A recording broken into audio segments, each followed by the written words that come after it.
This is a podfic for Tony Did Not Anticipate This, written by Spidergirl1809 on Ao3, read by Alextras. Chapter 3. Somehow Things Get Worse. At first, Tony's conversation with Steve reassured him. They were of the same mind when it came to Peter. The whole team was. If all went well, the battle would be short. The mission was simple enough. Find bad guy, trap bad guy in a box, boom, done. No need for Peter to be fighting. That didn't happen. There was a trap. Of course, there was a trap. Nothing ever went as planned, so why did Tony expect it this time? Peter sensed it before anyone else. Not that spider sense was ever all that specific about these things. No, that'd be too easy. Peter also had exactly the amount of self-preservation instincts one would expect from a teenage vigilante, which meant he offered to hold off the threat. Just himself and Steve. God, Tony was going to kill Steve. Except he wasn't. Because when thousands of drones burst from the street, when all the team's tech went haywire, when Friday shut down when Tony was flying dead in the air, Steve got Peter out.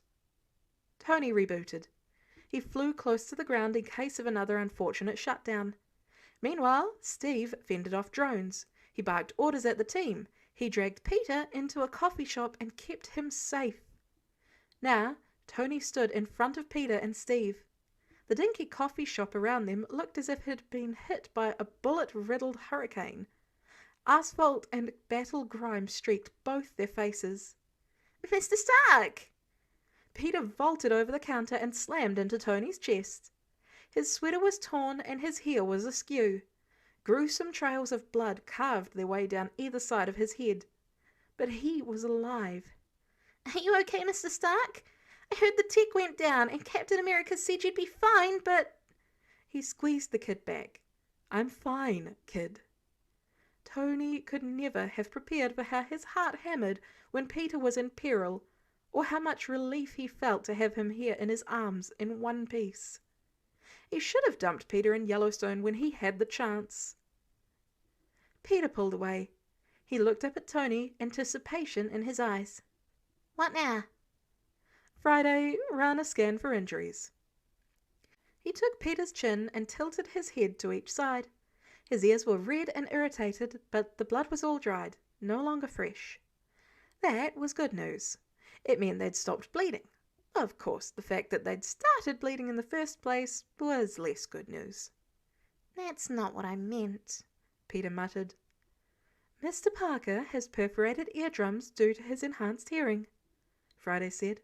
"The injuries are healing, and I sense no further concerns besides minor abrasions." Tony looked at Steve.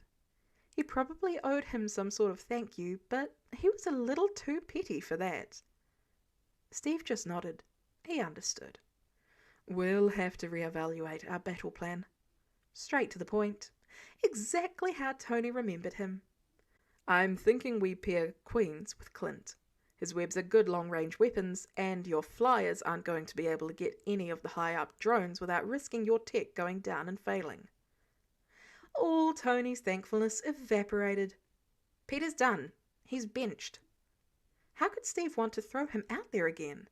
After all that had happened. He'll need to convince him of that. Smug bastard. "Good luck with that," Peter added, because he was an equally smug, much smaller bastard. "I hate you both right now."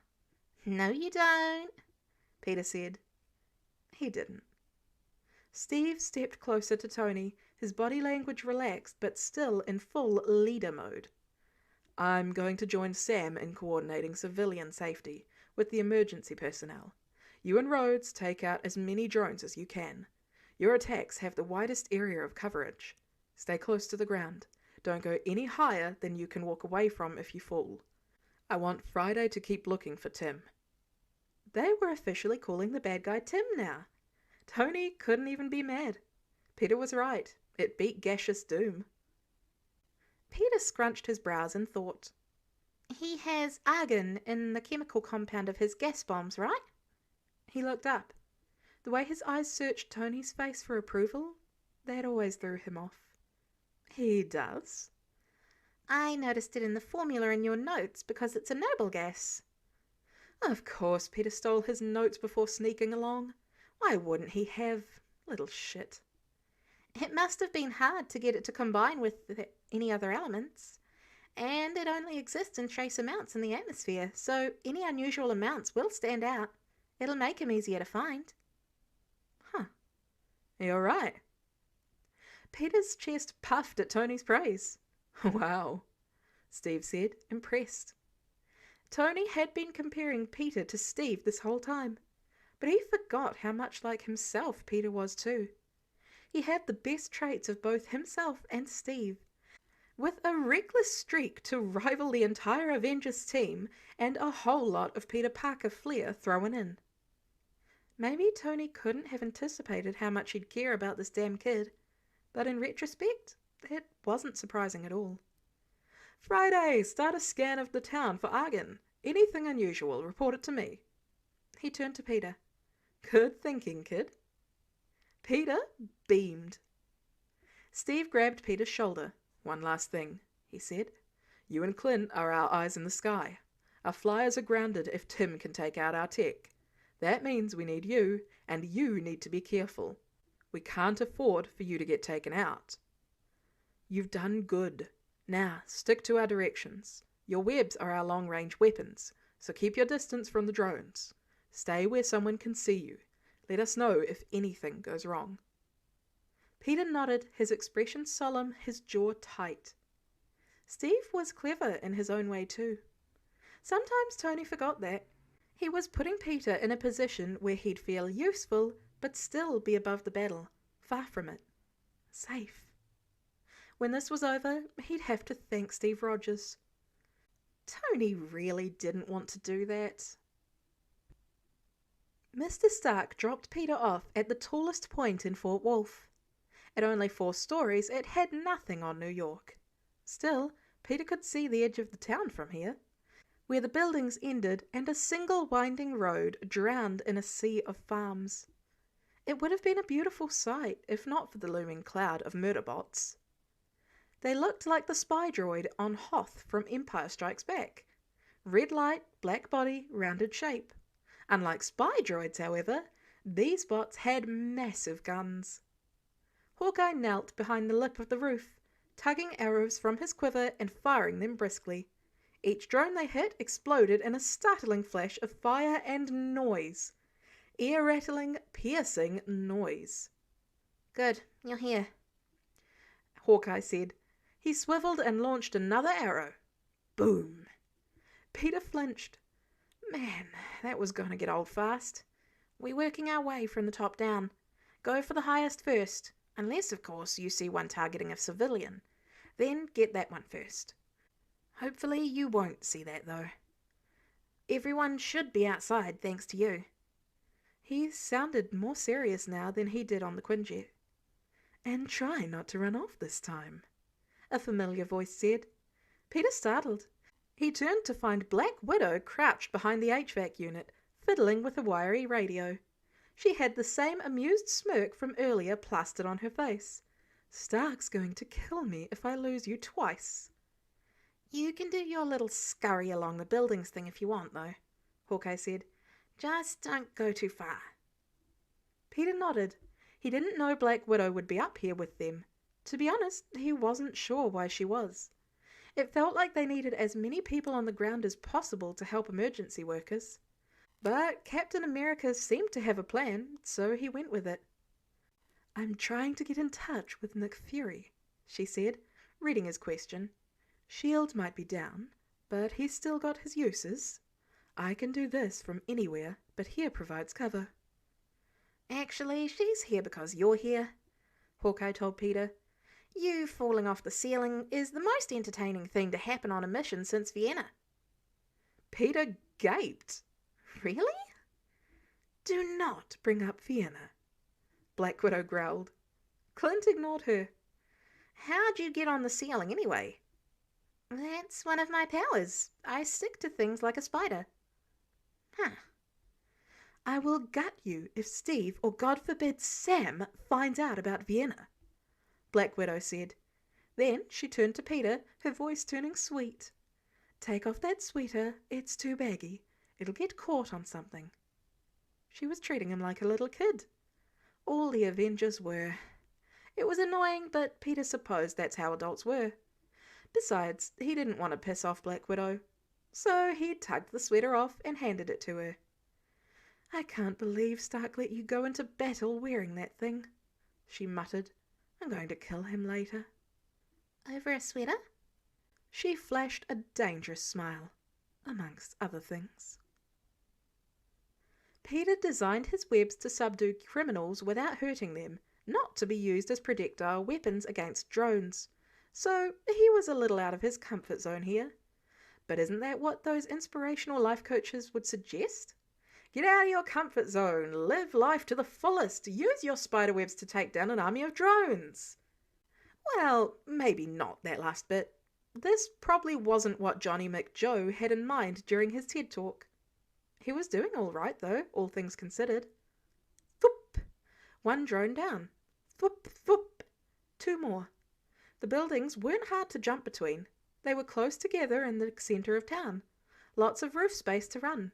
If he missed, well, Peter could handle falling 1 or 2 stories. It was the noise he couldn't handle. His ears were healing, but they still hurt with every little explosion. Every bang. He tried not to let that show. What do you think the drones are made of? Peter wondered aloud as he leapt to a new building. He found a drone that drifted too high and shot it down. I'm thinking carbon fibre, like Mr. Falcon's wings. Excuse me, Falcon said over the comms. Did he just call me Mr. Falcon? That's your name? My name is Sam. Peter shrugged, but Falcon couldn't see that. He latched a string of web onto another drone and hurled it like an Olympic hammer toss into 2 more, with a flip, because, come on, the Avengers were watching. He landed on a 4th drone and smashed it into the roof of Town Hall. The sound stabbed at Peter's ears, a high-pitched whine. He stumbled for a moment, regaining his bearings. Hey, Spidey, Black Widow said. You good? Yeah, Peter said, panting. Yeah, I'm good. His ears rang. There were still so many drones out there. Where was Tim? How were they supposed to find him in all this? Then Peter had an idea. One the Avengers would not like because they were far too busy treating him like a 5-year-old kid. In fairness to them, it was a horrible idea. You need backup? Black Widow said. You've been quiet. Instead of answering that question, Peter blurted, If Tim had his drone army in the sewers, do you think he met any of the Ninja Turtles down there? Because apparently he was incapable of containing his inner nerd for more than 5 seconds. Falcon, it seemed, was equally incapable of not commenting on that. What the fuck? Teenage Mutant Ninja Turtles, Peter clarified. I guess they live in New York, don't they? So they wouldn't be here. Maybe they have cousins in Montana, Hawkeye suggested. Don't encourage him, Barton, Mr. Stark said. You never answered the question, kid. Do you need backup? Peter was already on his feet, running after a new set of drones. I'm good. He webbed a few together, sending them spinning to the ground. His plan was simple.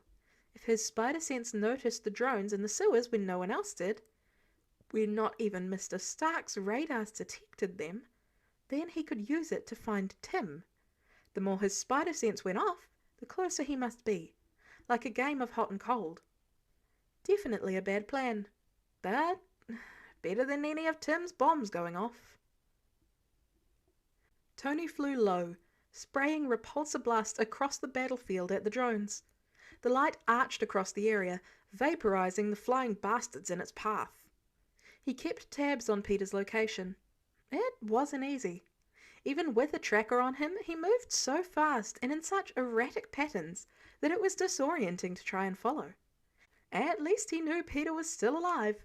The kid could not shut up. Got anything on our friendly Timothy yet, Fry? Tony said. Something's interfering with my senses. Great, just wonderful. Any idea what that something is? Or where? Silence. Of course she didn't. Hey, Tones. Rhodey swooped by, firing at a drone Donnie hadn't even noticed on his tail. Are you off your game? Of course not. He launched another blast. Why would you say that? Out of the corner of his eye, he saw Spider-Man's silhouette swan dive off a building and onto a drone. It yanked at his stomach. Tony's next blast missed entirely. Gee, I don't know. Why would I say that? Rhodey's guns took out the drones that Tony had missed. Ha ha, Tony deadpanned. He blasted a row of drones to their left to punctuate the fact that he was focusing just fine. Instead of running across the buildings, Peter was now swinging from drone to drone, webbing them to each other. It was clever. They tangled themselves up and crashed into one another. But also, Tony would have a heart attack if the damn kid didn't get his feet on solid surface soon. Hey, Rhodey said, voice stern but grounding. We gotta focus here, okay? I know you're worried, but you can't get off track. A lot of people are counting on us. Rhodey was right. He couldn't afford to divide his attention right now. If Tim got off even one of his bombs, it'd be a mass tragedy. Besides, Peter was with Clint and Tasha. They could handle him. Probably. Who was he kidding? It'd take an army to handle Peter Parker. A whoosh of metallic wings sounded behind them. I wouldn't worry too much, Sam said. Your kid did kick everyone's ass in Germany. You mean he kicked your ass? Rhodey said. There was no bite in his words, only teasing. Tony tried not to groan. Aren't you supposed to be with Cap, Wilson? Just passing through. Steve wanted me to let you know that our comms are getting screwy. A lot of emergency vehicles aren't working, so I'm going to check that out. Great, thanks for the info. Now, go do whatever it is you do and leave us alone. Sam rolled his eyes. Red Wing already went down. We're lucky none of our flight suits have gone down yet. He was looking at Rhodey now. Careful out there, man. You too, Rhodey said. Sam nodded and flew off. Tony couldn't help but sneer. Can you two keep your gross reconciled friendship out of my face? He said, only once Sam was out of earshot. It was meant to come out as a joke, but it didn't. It wasn't his fault, you know, what happened to me. Rhodey's voice was quiet. Tony knew. Peter's spider sense went off. Danger! Danger! A deep chill down his spine, a tugging in his mind. His body wanted to escape, but he had to swallow that impulse. He started running toward it. Guys, he yelled, I think I found Tim. What? Mr. Sark sounded panicked. Kid, you need to... Just as he leaped off the roof, a high-pitched screeching ruptured the air. Concrete slammed into his back as Peter tumbled gracelessly onto the ground. He curled in on himself, covering his ears. His hands were warm and wet again. More blood. The eyes of his suit spasmed. The display on his lenses flashed between different settings before going blank. Then the sound turned off. Peter felt no relief, though, as his spider sense continued to scream. I wouldn't bother calling for backup if I were you, someone said. Your comms are down. Grey eyes hovered over Peter. There was this something unsettling about them, as if he were trapped in a thick, blinding fog. A heavy gas mask obscured the rest of the man's face. He held a clicker in his hand, which he must have used to send out that awful noise. Timothy, Peter sneered. What did you just call me? Peter rolled to his feet and fired a web at Tim's belt. There were canisters on it, the bombs. If Peter could get those away from Tim, then subdue him, there'd be no need to kill him. It was convenient. Too convenient. Tim didn't even fight it as Peter pulled the belt toward him. Peter looked down at the belt in his hand, then back at Tim. He let out a long, drawn-out sigh. This is a trick, isn't it? You're very clever. Where are the gas bombs? Bombs? He chuckled. There's no bombs. There's only me. Tim evaporated. His body spread through the air, dissipating into a thick cloud of green smoke. It flew right at Peter. It got in his nose, down his throat, in his eyes. He was choking. He couldn't breathe. He couldn't see. He did the only thing he could think to do. Slammed Mr. Stark's fidget cube on the ground, trapping them both inside.